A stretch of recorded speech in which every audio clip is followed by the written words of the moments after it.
और अब रुक करते हैं नासिक टीसीएस केस को लेकर सामने आ रही बड़ी खबर की तरफ। टीसीएस केस की फरार आरोपी निदा खान की याचिका पर आज सुप्रीम कोर्ट में सुनवाई होगी। निदा खान के वकील ने अंतरिम जमानत के लिए नासिक के कोर्ट में याचिका लगाई है। आपको बता दें, इस मामले में 2 सुनवाई हो चुकी है, जिसके बाद जज ने फिलहाल फैसला सुरक्षित रखा। अब सबकी निगाहें इस फैसले पर टिकी हुई है कि जज क्या सुनवाई करते हैं। क्या निदा खान को बेल मिल जाएगी या फिर जेल जाना होगा, ये बड़ा सवाल है, क्योंकि निदा खान ने अपनी अग्रिम जमानत में प्रेगनेंसी का हवाला दिया है। तो एक बड़ा फैक्टर आ जाता है जिस पर जज जो है वो फैसला इस आधार पर सुना सकते हैं कि उसे जेल होती है या बेल मिल सकती है। लेकिन नासिक टीसीएस कांड में अब तक क्या क्या हुआ, चलिए आपको हम एक बार फटाफट बता देते हैं। 26 मार्च 2026 की बात है, जब 23 साल की युवती ने थाने जाकर पहली बार एक एफआईआर दर्ज करवाई।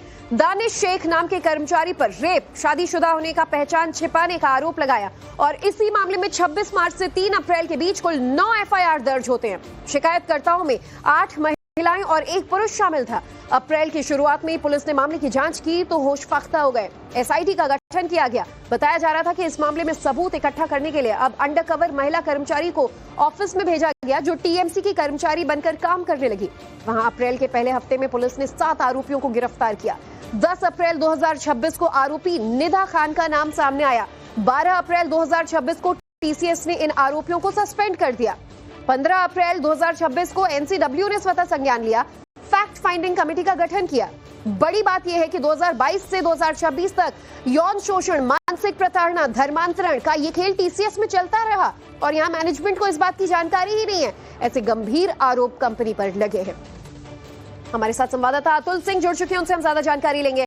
अतुल, ये जिस तरीके का पूरा नेटवर्क सामने आया, तो जो भी सुना वो उसके होश फाख्ता हो गए कि भाई कॉर्पोरेट में, इतनी बड़ी कंपनी में भी धर्मांतरण का ऐसा खेल खेला जा सकता है। बहरहाल आज बड़ी खबर पर ही सबकी नजर बनी रहेगी कि निदा खान को जेल होती है या बेल मिल जाएगा, क्योंकि एक ऐसे फैक्टर का उसने जिक्र कर दिया अपनी अग्रिम जमानत में, प्रेगनेंसी का, जिसे लेकर जज जो है वो कुछ आधार तो बना सकते हैं फैसले का।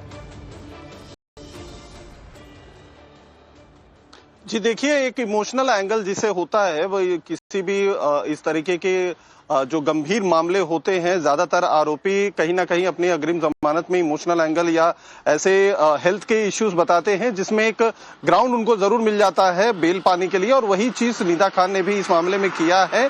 लेकिन क्या जिस तरीके के गंभीर आरोप लगे हैं उसके ऊपर पहले जो है जो एजेंसीज है लगातार इस मामले की जो जांच कर रही हैं, वो मास्टरमाइंड इसे बता रही हैं। हर कड़ी सारे आरोपों के उस तक पहुंचते हैं और कहीं ना कहीं इसके मध्य में एकदम सेंटर आप कह सकती हैं कि जो है इस पूरे कॉन्स्पिरेसी में दिखाई दे रही है।